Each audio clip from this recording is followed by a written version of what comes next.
So hello everyone, UPSC prelims 2025 के लिए polity revision series में आज हम सिटीजनशिप रिवाइज करेंगे। देखिए, सिटीजनशिप बहुत टेक्निकल दिखता है बट पढ़ना आपको इतना सा है। सो वही क्रक्स आपको यहाँ पे दिया जा रहा है जो आपको लेकर के जाना है। इफेक्टिवली हम 5 ब्रॉडर थीम्स देखेंगे। What is the meaning and significance of citizenship. Secondly we will see what are the constitutional privileges available to the citizen of India जो कि एलियंस को अवेलेबल नहीं है। Thirdly, we'll see in brief constitutional provisions. Fourthly, हम citizenship act 1955 में क्या क्या veg है जिससे आप सिटीजनशिप को एक्वायर कर सकते हैं, टर्मिनेट कर सकते हैं, लूज कर सकते हैं, रिनाउंशिएट कर सकते हैं, उन कंसेप्ट को थोड़ा सा हम इम्फोसाइज करेंगे क्योंकि क्वेश्चन वहां से आने के चांसेस ज्यादा होते हैं। And lastly we will see what is the meaning of single citizenship. So ये मेनली यही इन्हीं टॉपिक पे we are going to talk. अगर आपके कंसेप्ट क्लियर है तो please don't watch the video, don't waste your time. अगर concept में कोई भी आयोटा ऑफ डाउट है, आई अर्ज यू कि आप वीडियो देखें, स्पीड बढ़ा ले और एक पेन और पेपर लेकर बैठे, सुनते रहिए, लिखते रहिए। आपको दोबारा जब आप वीडियो के एंड में पहुंच जाएंगे आपको दोबारा रिवाइज करने की भी आवश्यकता नहीं होगी। जो एसेंस है आप उसको कैरी फॉरवर्ड करेंगे अपने एग्जाम हॉल में। सो चलिए कंटेंट पे शिफ्ट होते हैं। So let's shift to the content part, and first and foremost we'll see the meaning and significance of citizenship. So when it comes to citizenship in any modern state, there are two kinds of person one are citizens and another are classified as aliens. So who are citizens? So citizens are basically full members of country. Citizens are granted full membership of the country, and basically there is a barter. There is certain exchange, there is certain give and take involved between citizens and the government. What are those? The government agreed to give them. The government agrees to give them certain civil and political rights including protection, and in turn the citizens agrees to owe allegiance to the government. So this is the basically philosophy of citizenship. It is a kind of give and take where citizens are subjugating certain some of their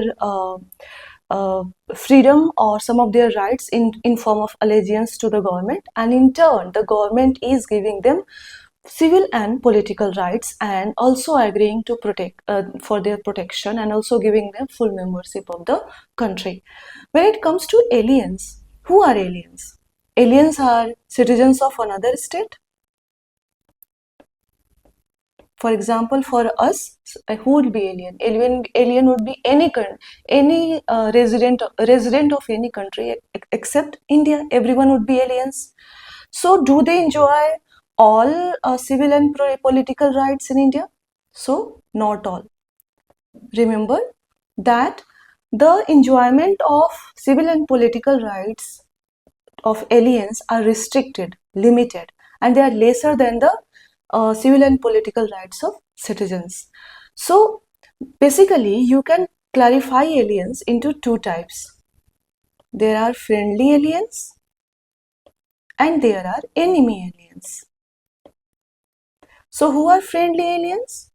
So friendly aliens are subjects to the to those countries who have friendly relation with India. And who are enemy aliens? Enemy aliens are subjects to of those country जो कभी India के साथ वार पे रहे हैं या फिर currently they are that country is at war with India. Okay, so remember कि जो civil and political right enemy aliens के लिए ऑलरेडी लिमिटेड है, but when it civil and political rights aliens के लिए ऑलरेडी लिमिटेड है, but when it comes to aliens में भी अगर हम क्लासिफाई करें कि फ्रेंडली एलियंस और एनिमी एलियंस, तो बताइए एनिमी एलियंस के पास ज्यादा राइट्स होंगे या फिर फ्रेंडली एलियंस के पास ज्यादा राइट्स होंगे? Of course friendly aliens would have more right as compare to enemy aliens, या फिर हम ये कह सकते हैं कि enemy aliens would have lesser right, enemy aliens would have lesser right as compared to friendly aliens. और यहीं पे याद रखेंगे कि इंडियन कॉन्स्टिट्यूशन के आर्टिकल 222 जो बात करता है protection against arrest and detention के अगेंस्ट प्रोटेक्शन की बात करता है, this is not available detention, this is not available to enemy aliens. याद रखेंगे, complete aliens as a category आए तो आप वहां उसको गलत करेंगे, क्योंकि फ्रेंडली एलियंस को आर्टिकल 22 अवेलेबल है, ओनली एनिमी एलियंस को आर्टिकल 22 अवेलेबल नहीं है। एंड आर्टिकल 22 डील किससे करता है? Protection against arrest and detention, ये आप याद रखेंगे। So we have done with first meaning and significance of citizenship. Now we are going to see what are the constitutional privileges that are awarded only to the citizens of India and that are not awarded to aliens. क्या क्या constitutional privileges है, rights है, जो कि सिर्फ और सिर्फ exclusive है किसको? citizens को। सबसे पहले we will be enlisting 4 fundamental rights, आपको याद रखने हैं, नंबर से याद रखेंगे। दैट इज कौन कौन से आर्टिकल? 15, 16, 19, 29 एंड 30। 29 एंड 30 को मैंने क्लब कर दिया इसीलिए 4 कहा, else you will count it as 5। So when it comes to numbering we have 5 fundamental rights जो कि that is exclusively available to only citizens. They are enjoyed only by citizens and not by aliens. Now Article 15 deals with prohibition of discrimination. Article 15 deals with prohibition of discrimination on the grounds of religion, race, caste, sex and place of birth. Article 16 talks about equality of opportunity. Article 19 guarantees us freedom of 6 freedoms are granted under Article 19 from 19(1)(a) to 19(1)(f), and 29 and 30 talks about cultural and educational rights. So these are the 5 fundamental rights that are exclusively available to citizens of India and not to aliens, ये आप याद रखेंगे। Besides fundamental rights, what are the other constitutional rights that are available only to citizens of India? So first and foremost, note that right to vote is available only to citizens. Right to vote in election of Lok Sabha and state legislative assemblies. This is available only to citizens and not to aliens. याद रखेंगे। Right to vote के बाद क्या हो गया? Right to contest elections, right to contest elections in elections of parliament and state legislature. ये किसको available है? This is available only to citizens and not to aliens. And again lastly you should remember कि only citizens are eligible to hold certain public offices. Certain important public offices are restricted only to citizens only. No aliens are allowed in those offices, and the examples are office of president, office of vice president, judges of Supreme Court and High Court, governors, etc. So such kind of important public offices are open only to the citizens of India and not to aliens. So do remember, these are the rights, these are the constitutional rights, including 5 fundamental rights that are available and enjoyed only by citizens of India and not by aliens. याद रखेंगे, वो किसी पर भी प्रकार के aliens हो सकते हैं। So we have done with second topic, that is constitutional privileges. Briefly we will discuss provisions of the constitution dealing with citizenship. So when we talk about provisions of the constitution, we see कि original constitution, जब constitution commence हुआ था, कोई बहुत elaborate provisions नहीं थे। There were merely 5 to 11 यानी 6 articles talking about provisions of citizenship, and constitution talked about granting citizenship to the person, उस समय जो लोग इंडिया में रिजाइड कर रहे थे और या फिर जो आए थे या फिर जो गए थे, उनके सिटीजनशिप को रेगुलेट करने की बात की गई थी। उसके आगे क्या हो गया, यानी इंडिपेंडेंट इंडिया में जैसे जैसे कॉन्स्टिट्यूशन की फंक्शनिंग बढ़ेगी उस तरह से, यानी आज हम 80 साल बाद बैठे हुए हैं, तो 80 साल के इंडिपेंडेंट इंडिया के हिस्ट्री में सिटीजनशिप को कैसे गवर्न किया जाएगा इसकी बात कॉन्स्टिट्यूशन ने नहीं की थी। और इसके लिए कॉन्स्टिट्यूशन ने एक ही प्रोविजन बताया था कि parliament can make law, parliament समय आने पे लॉ बनाएगी, and parliament will regulate the provisions of acquiring and renunciation of Indian citizenship. यानी पार्लियामेंट को जब नेसेसिटी लगेगा, parliament will make law and it will regulate, by law it will regulate how to acquire Indian citizenship and how Indian citizenship can be lost. So in pursuance of these provisions, Parliament has enacted Citizenship Act 1955. Citizenship Act 1955, and it talked elaborately about the ways in which citizenship can be acquired and citizenship can be renunciated. Clear है ये? Constitution ने कोई elaborate provision नहीं बनाया, इसने सिर्फ उस समय के सिचुएशन में किस तरह से सिटीजनशिप को रेगुलेट करना उसकी बात की, और कॉन्स्टिट्यूशन ने कहा कि आने वाले समय में पार्लियामेंट को जब और जैसा लगे पार्लियामेंट लॉ इनैक्ट करके सिटीजनशिप कैसे एक्वायर करना और सिटीजनशिप कैसे लॉस किया जा सकता है इसको रेगुलेट कर सकती है। तो पार्लियामेंट के ऊपर ये जो अथॉरिटी कन्फर की गई थी, इसके परसुएंस में पार्लियामेंट ने सिटीजनशिप एक्ट इनैक्ट किया 1955 में। ये टाइम टू टाइम अमेंड होता रहता है। बेसिकली इस एक्ट के तहत पार्लियामेंट ने मेथड्स प्रिस्क्राइब किए जिसके थ्रू इंडियन सिटीजनशिप को एक्वायर किया जा सकता है एंड साइमल्टेनियसली इंडियन सिटीजनशिप को रिनंशिएट किया जा सकता है।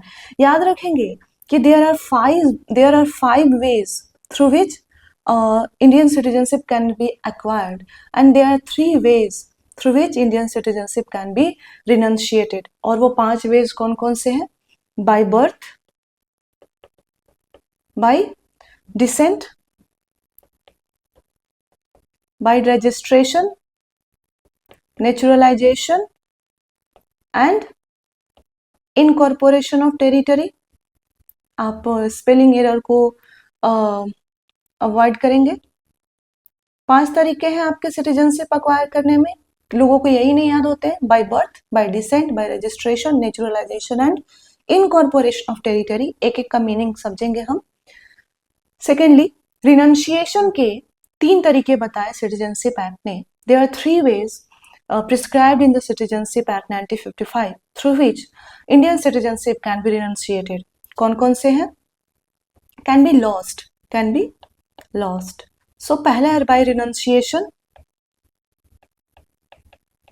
सेकेंड है बाय टर्मिनेशन एंड थर्ड है बाय डेप्रीवेशन।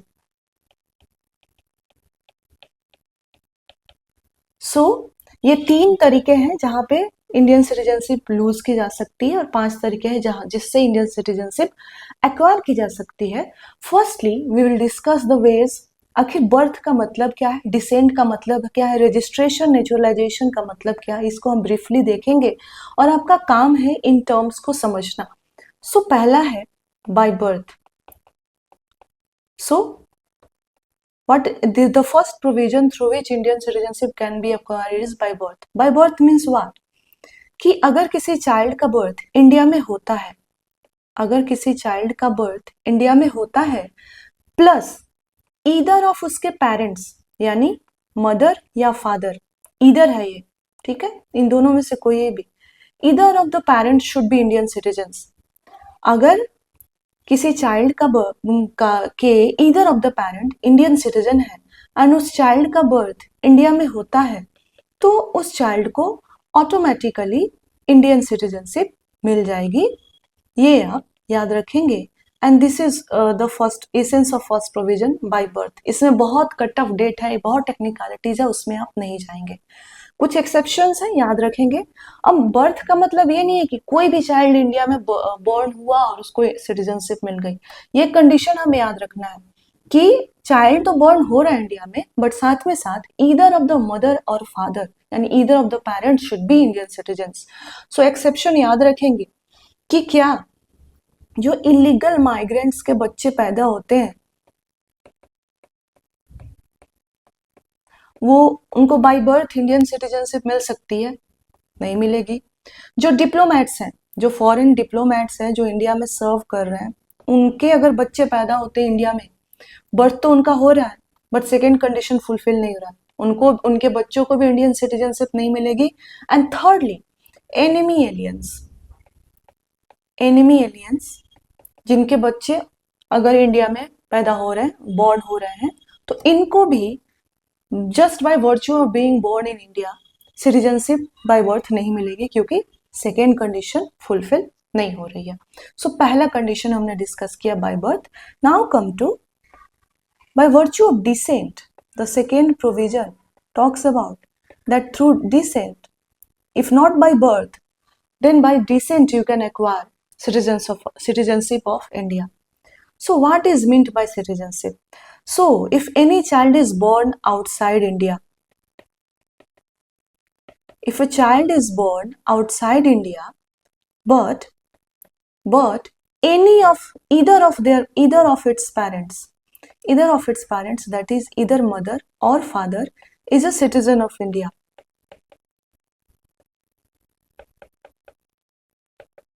ओके हम डिसेंट डिस्कस कर रहे हैं। अगेन हम इसको शुरू से करते हैं कि अगर कोई चाइल्ड है, if a child is born outside India but either of his parents, either mother or father, is a citizen of India, then that child can acquire citizenship of India. The condition is कि the birth of that child should be registered in Indian consulate, जो भी India का वहाँ पे consulate होगा, वहाँ पे with in 1 year अगर उस चाइल्ड के बर्थ के विद इन 1 ईयर उसका जो बर्थ है वो इंडियन कॉन्सुलेट में रजिस्टर हो जाता है, तो then that child can get citizenship of India. So इसको हम बाय बर्थ नहीं मानेंगे, बाय डिसेंट बोलेंगे। डिफरेंस क्या है? डिफरेंस ये है कि that child is getting birth outside the territory of India, लेकिन ईदर ऑफ उसके पेरेंट्स सिटीजन है इंडिया के, और वो क्या कर रहे हैं कि अपने चाइल्ड की जो बर्थ है वो जाकर के चाइल्ड के बर्थ के 1 साल के अंदर इंडियन कॉन्सुलेट में रजिस्टर करवा ले रहे हैं, और इसलिए उस चाइल्ड को क्या मिल रहा है? सिटीजनशिप मिल जा रही है। तो इसको बाय डिसेंट कहते हैं। क्लियर है ये? ओके, नाउ थर्ड प्रोविजंस पे हम चलेंगे, and third provision talks about citizenship through registration. So what is meant by registration? Citizenship through, let's talk about third provision. Citizenship through registration. Registration means what? See, अगर कोई person है जो इन दोनों category में fall नहीं कर रहा है, बाय बर्थ भी उसको सिटीजनशिप नहीं मिली है, डिसेंट से भी नहीं है, तो इन कैटेगरी ऑफ पर्सन के लिए एक थर्ड रास्ता है कि bye registration you can acquire citizenship. Excuse me, इसके लिए क्या करना होगा? Registration means what? you are basically you are filing an application before government of India. You are filing an application before government of India to grant citizenship, and if citizenship is granted, if the government grants citizenship to that person, then that person should take oath of allegiance. ये आपसे पूछा जा सकता है, to the Indian government. So those persons who are not citizen by birth, not by descent, they have option that they can become citizen through registration, and for that they have to file application before the appropriate authority and the government of India. And if their citizenship is approved, if their citizenship is granted, they have to take a oath of allegiance to the Indian government. ये आपको याद रखना होगा। So fourth way through which citizenship can be acquired is by naturalization. So अगर आपके पास आप by birth citizen नहीं हुए हैं, बाय डिसेंट नहीं है, तो आप रजिस्ट्रेशन के थ्रू भी जा सकते हैं एंड नेचुरलाइजेशन के थ्रू भी जा सकते हैं। अब डिफरेंस क्या है? Naturalisation means what? Naturalisation means कि देयर हैव बीन, एक तरह से the person has been indoctrined to the way of living in India. वो पर्सन इतने साल इंडिया में रह चुका है कि इंडियन वे ऑफ लिविंग को वो एक तरह से वो नेचुरली वो उसके लाइफस्टाइल का पार्ट बन गया है, इंडियन वे ऑफ लिविंग, और इसको बोलते हैं नेचुरलाइजेशन।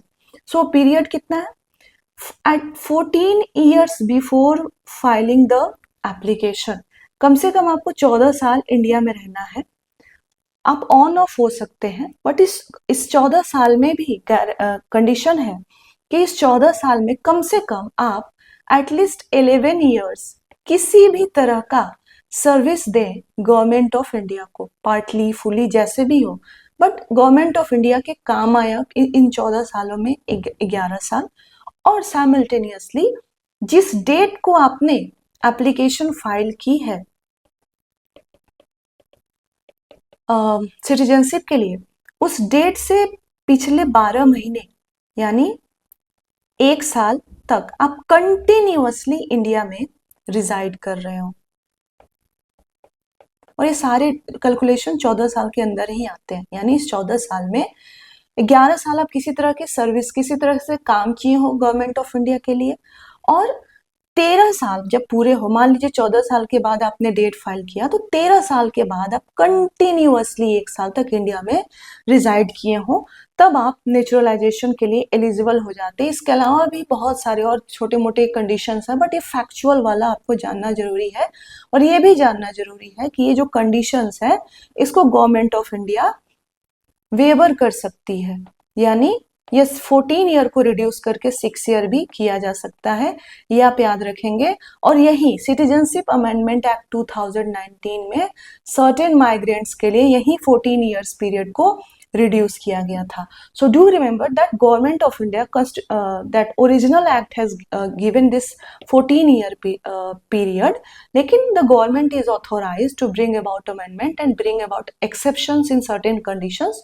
तो सिटीजनशिप अमेंडमेंट एक्ट 2019 में जो माइनॉरिटीज थे हमारे नेबरिंग कंट्रीज के लिए, उनको नेचुरलाइजेशन के थ्रू सिटीजनशिप ग्रांट की गई थी, एंड उसके लिए जो पीरियड है, नेचुरलाइजेशन का पीरियड है, उसको रिड्यूस किया गया था। तो do remember this, okay. So fifth, the last way through which Indian citizenship can be acquired is through fifth, incorporation of territory. So we have read Article 1 of the Constitution, and it has Article 1 and 2 of the Constitution, and precisely Article 2 has made possibility of the expansion of territory of India. And article 1 के definition में territory में acquire territory भी included है। तो जब भी government of India किसी territory को अक्वायर करती है, इंडियन टेरिटरी का पार्ट बनाती है, तो ऑटोमेटिकली वहां उस टेरिटरी पे रहने वाले लोग भी इंडियन सिटीजनशिप के लिए एलिजिबल हो जाते हैं, और गवर्नमेंट ऑफ इंडिया एक रूटीन नोटिफिकेशन जारी करके उनको सिटीजनशिप ग्रांट कर देती है। ये आप याद रखेंगे। So we have discussed all the ways through which citizenship can be acquired. Again revise, citizenship can be acquired by 5 ways, that is by birth, by descent, registration, naturalization and incorporation of territory.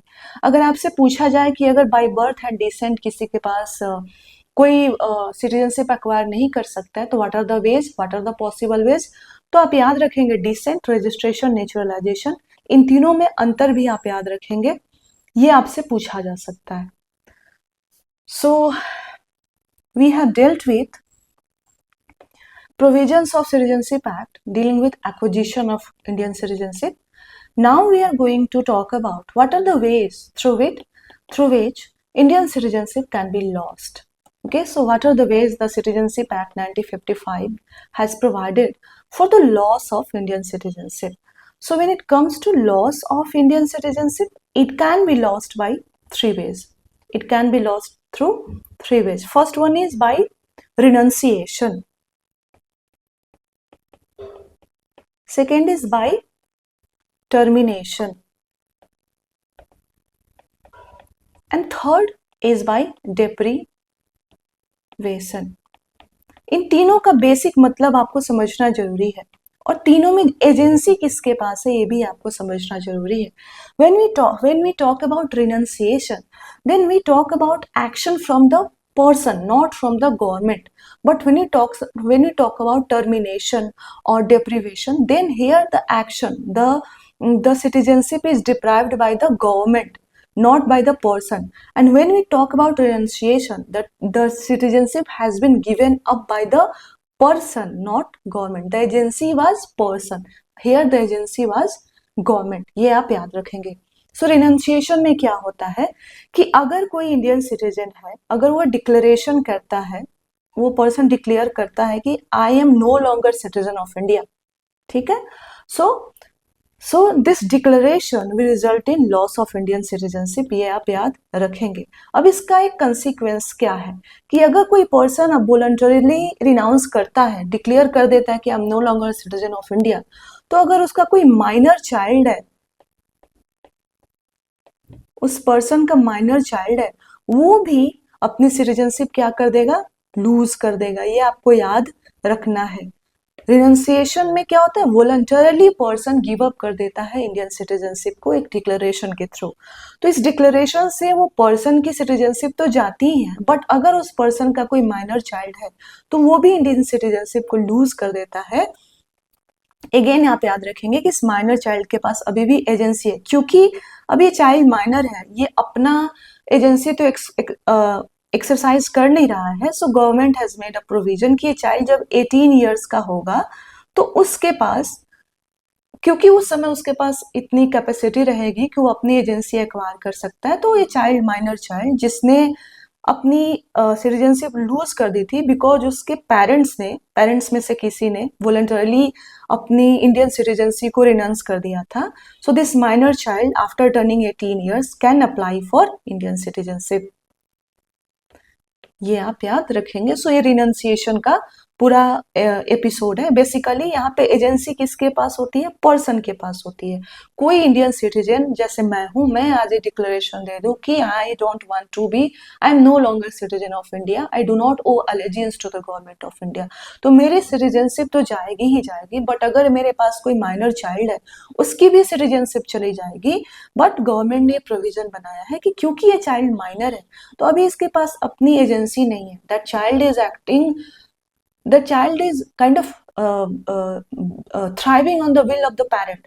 So once this child will turn 18 years, the child can exercise his own agency and the child again reapply for can apply for the citizenship of India. But once I have renunciated the citizenship, I cannot apply. ये आप याद रखेंगे.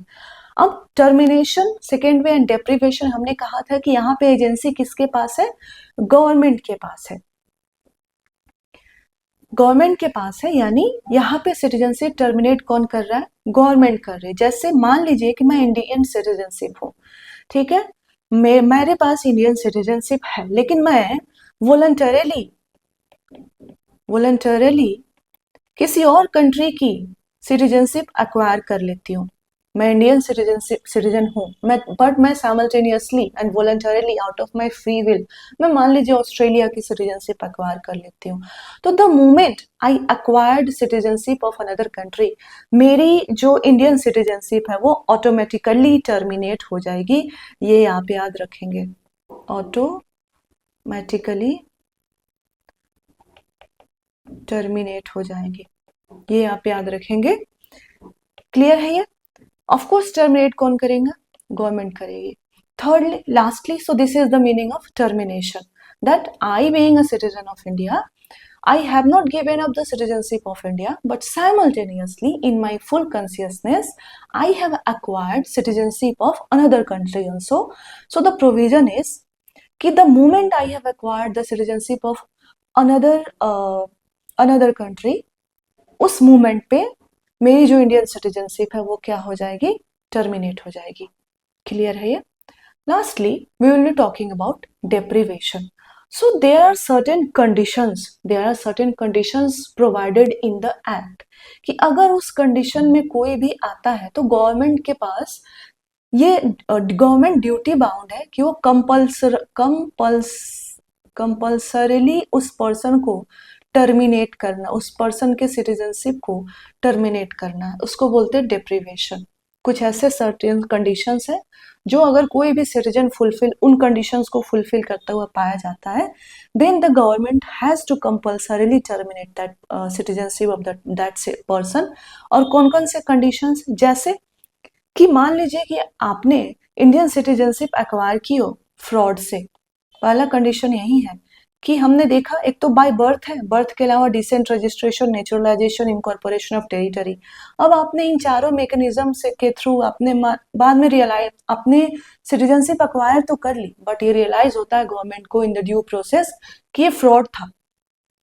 सो आपको immediately deprive कर दिया जाएगा Indian citizenship से। Secondly, you have acquired the citizenship of India and you are a citizen of India, और आप you have been found showing disloyalty to the constitution।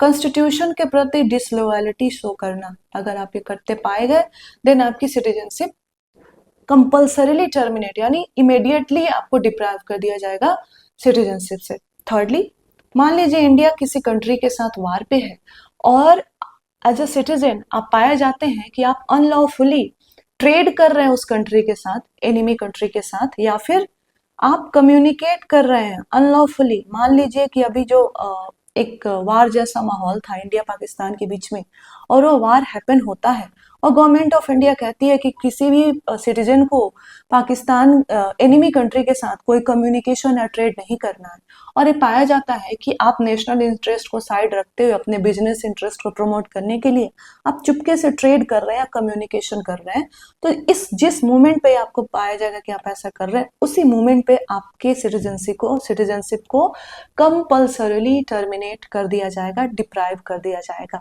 ठीक है।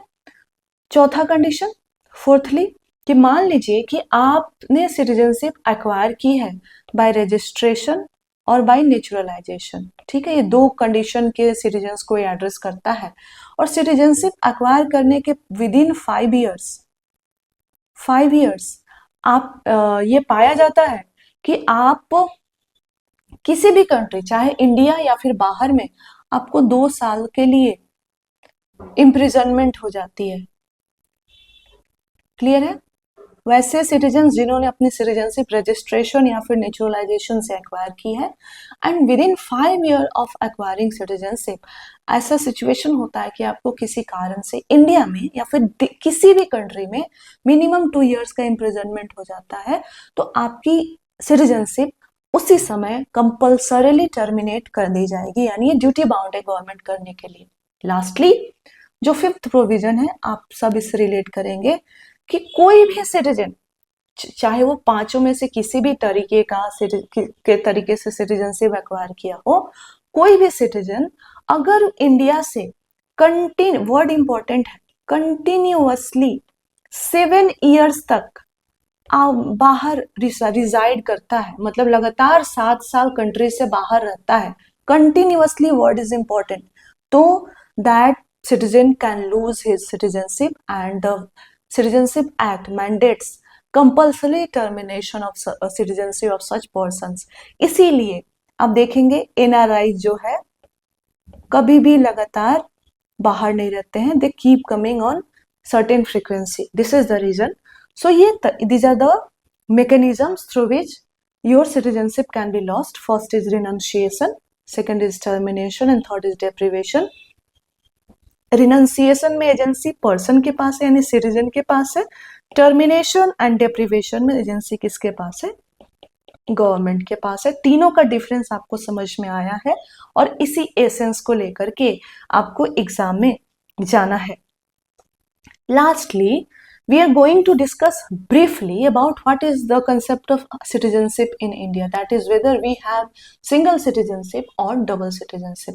So remember, the Constitution of India stipulates for us dual polity, that is government at 2 levels, government at center and states, we have dual polity, right? But when it comes to citizenship, so our polity is dual, but when it comes to citizenship, do we have dual citizenship? We have 2 levels of government, but do we owe allegiance to state government and central government simultaneously or separately? क्या आप अपने state government के लिए when it comes to citizenship allegiance show करते हैं? नहीं करते हैं. So in India though we have dual polity but our citizen show allegiance only to the central government, only to center and not to states, and that's why we have single citizenship. And this provision has been borrowed from Canadian Constitution. Do you remember this? While when it comes to USA, in USA also there is a dual polity. National government and federal government, and I think provincial governments, if I'm not wrong. So they have dual polity and they have dual citizenship also. So citizens owe separate allegiance to states and citizens and separate allegiance to the national government. State government different facilities provide करती है, उसके बदले citizen certain अपने rights को fringe करते हैं. Simultaneously central government separate provisions provide benefit provide करती है सिटीजनशिप के, एंड जो सिटीजन्स है वो सर्टेन कुछ ड्यूटीज अपने ऊपर वॉलंटरीली लेते हैं to enjoy those rights. So ये आप याद रखेंगे कि in USA they have dual polity and dual citizenship, but in India though we have dual polity but we have only single citizenship, and this model of single citizenship we have borrowed from Canadian Constitution. Okay, so with this we have reached to our class and I hope you have enjoyed this discussion. इतना करके जाइए, इससे बाहर अगर कुछ आता है तो स्टे कॉन्फिडेंट एंड बिल्कुल तन के रहिएगा कि अगर मेरे से नहीं बन रहा है तो शायद ही किसी से बने. इतना कर लिया है और सुन लिया है और लिख लिया है तो फिर आपको आपके दिमाग से इन कंसेप्ट्स को कोई भी नहीं छीन सकता है. Thank you very much.